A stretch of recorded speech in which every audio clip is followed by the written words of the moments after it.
Halo, assalamualaikum, balik lagi dengan saya Lambang. Di konten kali ini kita masih tetap ada di konten subscribers build nih. Nah, di build kali ini kita kedapatan user yang kebetulan ingin gaming di resolusi, di full HD, dan juga sedikit editing dan juga streaming, tapi masih tetap ingin irit listrik juga dan juga clean full putih buildnya. Jadi akhirnya kita di sini rakit PC yang listriknya ya cukup irit lah, di kisaran 200-250 watt ketika kita dipakai gaming, tapi masih tetap powerful untuk streaming dan juga gamingnya. Nah, sebelum kita lanjut ke pembahasan part list yang kita pakai, kita dengerin dulu beberapa kata dari sponsor kita. Buat kalian yang lagi cari peripheral untuk melengkapi setup desk kalian bisa langsung aja kunjungin ke Pressplay. Di Pressplay kalian bisa belanja berbagai macam peripheral untuk setup desk kalian seperti desk shelf, keyboard mechanical, switch, keycaps, mouse gaming, desk mat, microphone, dan masih banyak lainnya. Di sini kita ada salah satu keyboard best sellernya dari Pressplay, Rover 84 V4. Keyboard 75%, 3-way connection via wireless dongle, Bluetooth atau nggak USB Type-C, ada volume knob, PBT double shot keycaps, 5 pin hotspot switch, dengan pilihan switch linear atau nggak tactile. Misalkan kalian penasaran dengan keyboardnya, langsung aja kunjungin marketplace-nya Pressplay, linknya ada di deskripsi. Oke, langsung aja kita bahas part list yang bakalan kita pakai di build kali ini. Untuk prosesor, akhirnya kita di sini memilih Intel i5 13400F. Prosesor ini memiliki 10 core dan 16 thread. 6 diantaranya ini adalah performance core dan 4-nya efisiensi core. Jadi benar-benar udah cukup banget buat user yang fokusnya ingin gaming dan streaming karena udah memiliki core yang cukup banyak. Untuk maksimal boostnya sendiri ini ada di 148 watt, tapi kemungkinan ketika gaming atau load standar prosesor ini palingan juga makan listrik cuma di bawah 100 watt aja, jadi nggak terlalu boros-boros banget juga ya. Nah, selanjutnya kita berpindah ke motherboard. Untuk motherboard di sini kita memilih dari ASRock B760M Pro RS. Kita di sini seperti biasa memilih board ini karena ada aksen putihnya yang cukup banyak dan juga harganya yang bisa dibilang nggak terlalu mahal. Untuk performance-nya sih bisa dibilang standar-standar aja ya. Jadi karena kita di sini juga cuma pakai Intel i5, jadi untuk board ini seharusnya udah cukup banget untuk penggunaan user ini. Nah, di sini juga kita memakai chipset B760, jadi emang nggak bisa overclocking juga. Jadi ya cocok lah dengan prosesor yang nggak bisa di overclock juga. Nah, untuk I/O portnya sih di sini kita udah dikasih 5 slot USB-A, ada juga 1 slot USB Type-C, ada 2,5 GB Ethernet, HDMI, DisplayPort, dan juga audio jack. Nah, selanjutnya kita berpindah lagi ke RAM. Untuk RAM kita di sini memilih dari tim T-Create Expert. Kapasitas yang kita pakai di sini ada di 32 GB dengan speed di 6000 MB transfer per detik. Dan tentunya untuk warnanya juga kita di sini memilih warna putih biar benar-benar full putih si build PC-nya. Kalau dari secara performance sih udah cukup banget ya untuk gaming dan juga streaming dan juga editing karena emang kapasitasnya udah cukup gede di 32 GB, tapi yang utamanya sih kita di sini ngejar tampilannya banget karena emang benar-benar cakep banget, minimalis banget walaupun no RGB juga. Nah, selanjutnya kita berpindah lagi ke SSD. Untuk SSD seperti biasa kita di sini selalu memakai dari Adata XPG GameX S70 dan di sini kita memakai kapasitas yang di 1 TB. Kalau untuk performance-nya sih udah nggak perlu ditanya lagi lah ya, salah satu best performance dengan harga yang nggak terlalu mahal. Untuk read speed-nya kita bisa up to 7400 MB per detik dan untuk write speed-nya bisa nyampe 6400 MB per detik.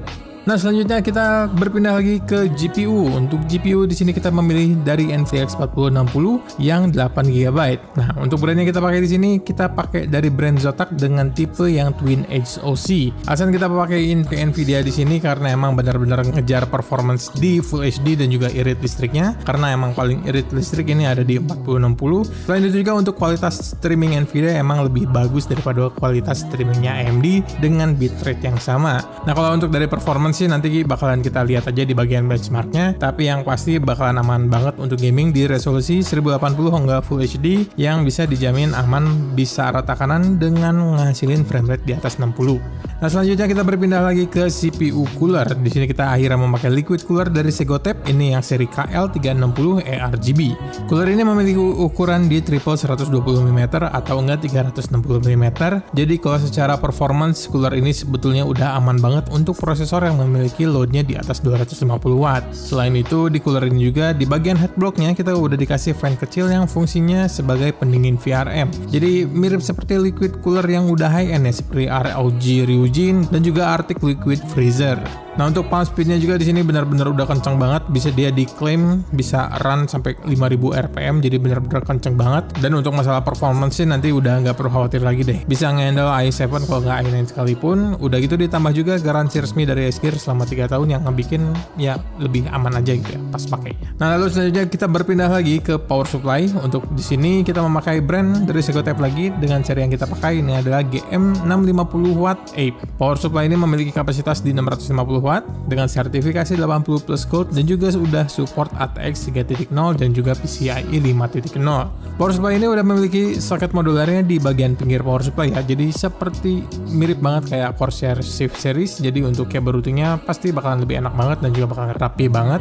Nah, kalau untuk secara kualitas jeroan di sini kita udah dikasih full Taiwan caps dari Teopo yang menduduki di tier 2. Jadi kalau secara build quality sih sebenarnya udah cukup aman banget ya, dengan harga yang nggak terlalu mahal, dengan fitur yang diberikan yang udah cukup lengkap juga ya, seperti ATX 3.0 dan PCIe 5. Udah gitu pakai caps Taiwan benar-benar full, nggak ada campuran dari Chinese sekalipun. Jadi ngebuat si PSU ini menjadi salah satu rekomendasi yang cukup viable. Nah, lalu terakhir kita bakalan ngebahas casing. Untuk casing di sini kita memakai brand dari Segotep juga. Kita memiliki tipe Endura Pro Plus. Casing ini memiliki desain kekinian yaitu casing fish tank kalau nggak aquarium, tapi posisi power supply ini masih tetap disimpan di bagian bawah, bukan di bagian belakang, jadi nggak seperti dual chamber ya. Nah, casing ini menurutku dengan harga 600 ribuan sih udah cukup bagus banget ya. Udah bisa muat motherboard up to ATX atau nggak i8X sekalipun. Udah gitu support fan yang udah cukup banyak banget dan airflow-nya juga udah cukup oke banget. Lalu untuk support fan-nya kita bisa pasang 2 fan 120 mm di bagian depan, 3 fan 120 mm di bagian atas, dan 1 fan 120 mm di bagian belakang. Nah, kalau untuk support radiator kita di sini kita cuman bisa dipasang di bagian atas, itu juga up to 360 mm.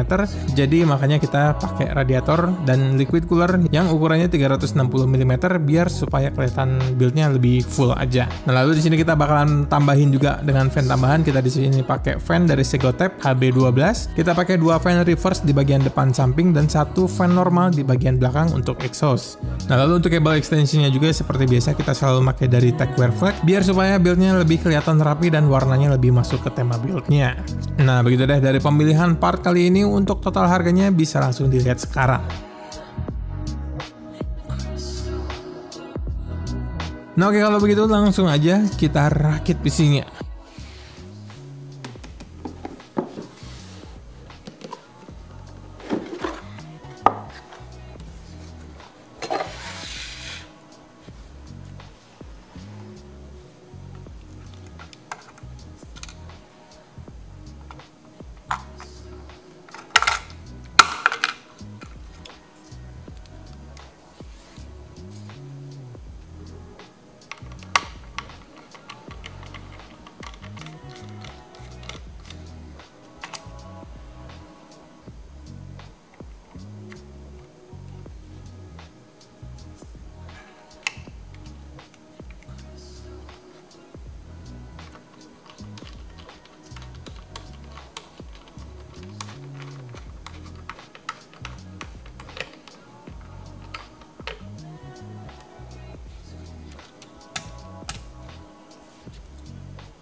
take him down yet?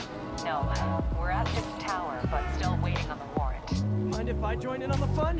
You know how his lawyers are. This one needs to go by the book. Come on, Yuri. I've been waiting 8 years for this. You really want to help?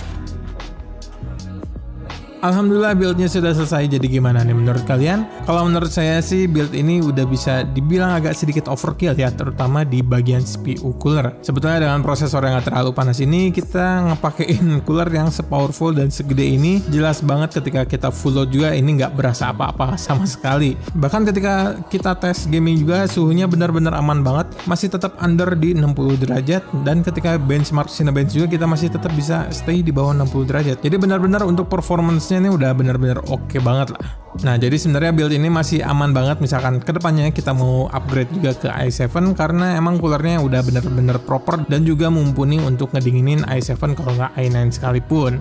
Nah, kalau dari segi performa gaming sih bisa dibilang gaming di resolusi Full HD kita udah bisa ngadaptin FPS yang benar-benar smooth di atas 60 FPS di games-games berat sekalipun dengan penggunaan listrik yang relatif irit banget di kisaran 100 watt. Nah, kalau dari segi tampilan sih emang udah bener cukup clean banget ya, full putih dengan yang pastinya rapi banget buildnya dengan tambahan-tambahan fan yang lebih cakep. Udah gitu ada tambahan cable extension yang warna putih yang bikin ngebuildnya lebih rapi lagi. Udah gitu emang part-part yang kita pakai juga benar-benar dominan putih, jadi ngebikin hasil buildnya benar-benar adem banget kayak gini. Udah gitu disandingkan dengan casing yang modelnya fish tank kalau nggak aquarium seperti ini, yang cocok banget buat kalian yang ingin build PC untuk sedikit di show off. Lalu build ini juga masih cukup upgradable ya, misalkan kedepannya kalian mau ngeganti ke i7 generasi 13 atau enggak 14, dan juga naik kelas VGA ke RTX 4070 Super tanpa harus ganti hardware yang lain-lainnya. Nah begitu sih kalau menurut saya. Kalau menurut kalian kayak gimana? Langsung aja komentar di bawah. Nah sekali lagi thank you banget buat kalian yang udah nonton konten ini, dan juga terima kasih S-Gears sebagai distributor Segotep yang udah support di video ini. Bagi kalian yang ada pertanyaan seputar rakit PC atau nggak ingin rakit PC di channel ini, langsung aja kontak saya, untuk detail kontaknya ada di deskripsi. Nah begitu deh hasil dari video kali ini. Nama saya Lambang, sampai ketemu lagi di konten berikutnya. Assalamualaikum warahmatullahi wabarakatuh.